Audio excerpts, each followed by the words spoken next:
السلام عليكم أصحابتي وايد سلام دمان maanta waxaa idin la qaybsanayaa video gaaban cadceed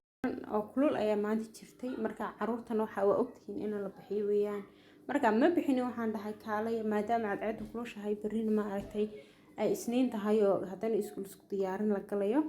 waxaan sameynaynaa guriga gadaashiisa gardenka ma aragtay beerta ay iskaga nafisanaa wixii adeeg kale ugu maanaan talagelin laakiin adeegii guriga noo yaalay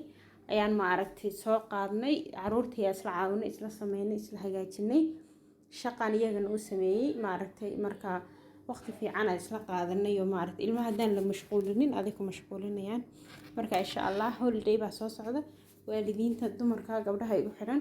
insha Allah hooyooyinka kulli markasta waa in insha Allah aan ilmaha busy ka dhigno si ay naadiga busy kaaga dhigan uga hore insha Allah